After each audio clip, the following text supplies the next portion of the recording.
বন্ধুরা চলে এসেছি নতুন একটি ভিডিও নিয়ে। তো আজকের ভিডিওটি হলো পিএম কিষাণ নিয়ে। তো আমরা জানি যে পিএম কিষাণের টাকা কিন্তু ইতিমধ্যে দিতে চলেছে 24 তারিখ, 24শে ফেব্রুয়ারি 2025-এ। সেটা বিহারের ভাগলপুর থেকে কিন্তু দুটো সময় আমাদের মাননীয় প্রধানমন্ত্রী রিমোটের মাধ্যমে টাকা কিন্তু প্রদান করবে।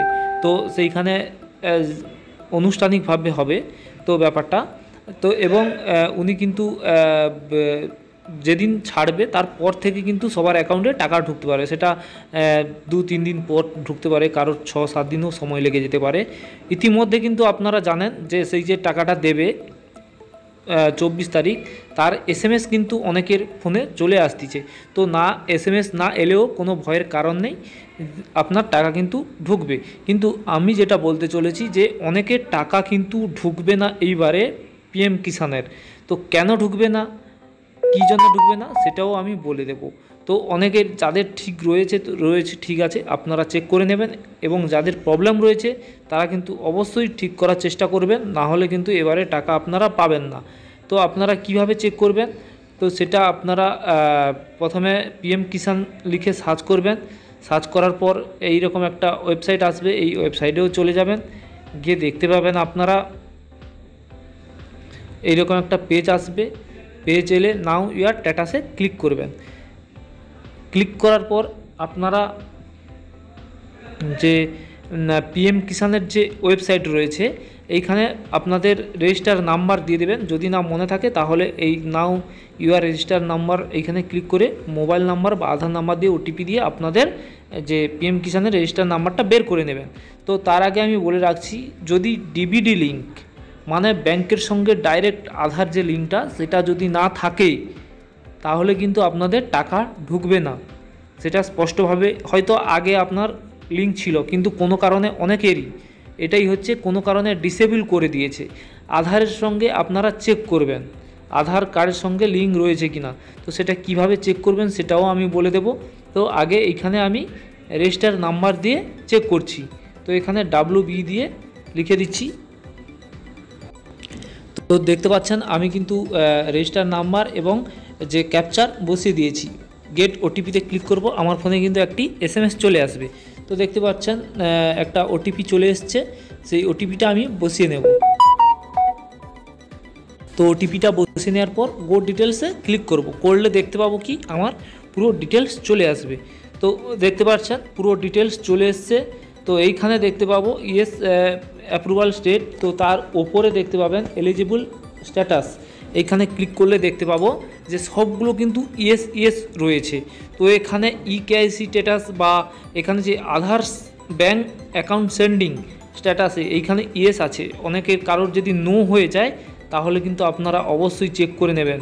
এবং এইখানে যদি প্রবলেম আসে যে ব্যাঙ্ক আধার বা এই নিচে যে স্টেট যে পেমেন্ট স্ট্যাটাসে এইখানে যদি প্রবলেম দেখায় যে আধারের সঙ্গে ব্যাঙ্ক অ্যাকাউন্ট লিঙ্ক নেই, এইরকম যদি কিছু দেখায় তাহলে কিন্তু আপনারা অবশ্যই চেক করবেন।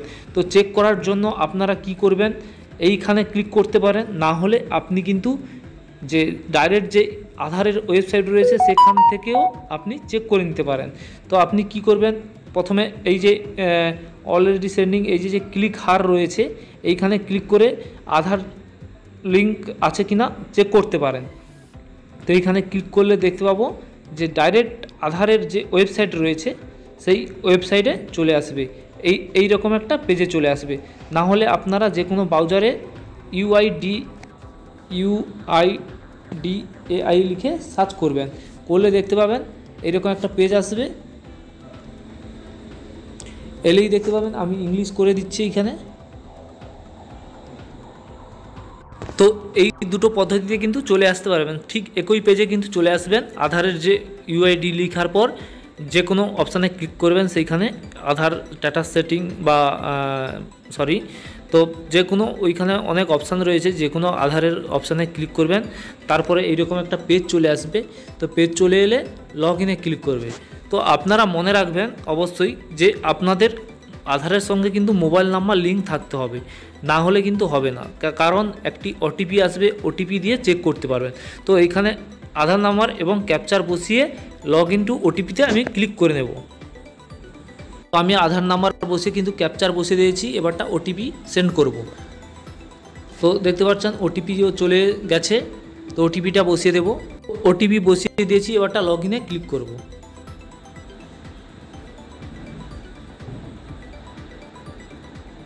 তো লগ ইনে করার মাত্রই কিন্তু একটা পেজ চলে আসবে। তো দেখতে পাবেন লগ ইন হয়ে গেলে, লগ ইন হয়ে যাওয়ার পর কিন্তু আপনি এইরকম একটা পেজ শো হয়ে যাবে। তো এই পেজে দেখবেন এইরকম একটা লেখা থাকবে ব্যাঙ্ক সেন্ডিং স্ট্যাটাস, এইখানে ক্লিক করে দেব। ক্লিক করলে কি দেখতে পাবো, এই যে দেখতে পাচ্ছেন টিক চিহ্ন পড়ে আছে এবং আধার নাম্বারের লাস্ট 4টে অক্ষর দিয়ে দেওয়া হবে এবং ব্যাংকের নাম দিয়ে দেওয়া হবে এবং ব্যাংক অ্যাক্টিভ রয়েছে কিনা সেটাও দেখিয়ে দেওয়া হবে এবং লাস্ট ডেট মানে আপডেট করেছিলেন যে ব্যাংকটা, সেটা লাস্ট ডেট কত সেটাও দেখিয়ে দেওয়া হবে। তো এখানে অ্যাক্টিভ গ্রিন চিহ্ন দিয়ে টিক চিহ্ন রয়েছে, মানে কিন্তু আমার ঠিক রয়েছে, মানে এটা ঠিক রয়েছে, এটার কিন্তু কোনো প্রবলেম হবে না। তো আপনারা অবশ্যই দেখে নেবেন, কারণ এখন করার দিনে এই ডিবিটি লিঙ্কটা খুবই গুরুত্বপূর্ণ। এটা কৃষক বন্ধু থেকে শুরু করে পিএম কিষাণ বা এখন বর্তমানে কিন্তু লক্ষ্মীর ভাণ্ডারের জন্য বিশেষ গুরুত্বপূর্ণ হয়ে দাঁড়াচ্ছে এইটা। তো আপনারা চেক করে নেবেন এখানে যেন অ্যাক্টিভ থাকে। এখানে যদি ধরো ব্যাংকের নাম রয়েছে, আধার নাম্বার সব কিছু রয়েছে, কিন্তু এখানে ইনঅ্যাক্টিভ রয়েছে, তাহলে কিন্তু কোনোভাবে আপনি টাকা পাবেন না। তো আপনারা যদি এখানে কোনো বা এখানে ইরোর দেখায় বা কোনো শো ডাটা নট ফাউন্ড দেখায়, তাহলে আপনার কোনো ব্যাংকের সঙ্গে আধার লিঙ্ক নেই, তাহলে আপনারা আপনাদের ব্যাংকে যান, গিয়ে ডিবিটি লিঙ্কটা করতে বলুন। ব্যাংকের যারা কর্মী রয়েছে ওনাদেরকে বলুন যে ডিবিটি লিঙ্কটা যাতে করে দেওয়া হয়, করে দেন, কেননা আপনি টাকা পাচ্ছেন না সেটা বলবেন। ওনারা ফর্ম জমা করবে, কিছুদিন পর আপনাদের ডিবিটি লিঙ্ক হয়ে যাবে এবং ডিবিটি লিঙ্ক এইভাবে স্ট্যাটাস চেক করবেন, করার কিন্তু 15 দিনের মধ্যে পিএম কিষাণে অটোমেটিক্যালি অ্যাক্টিভ হয়ে যাবে। তো ঠিক আছে, তো আপনারা ব্যাংকেও গিয়ে করতে পারেন এবং যদি কেউ অনলাইনে মাধ্যমে করতে চান তাহলে এনপিসিআইর যে অফিসিয়াল ওয়েবসাইট রয়েছে সেখানেও কিন্তু বিভিন্ন ব্যাংকের কিন্তু ডিবিটি লিঙ্ক করা যাচ্ছে ডাইরেক্ট।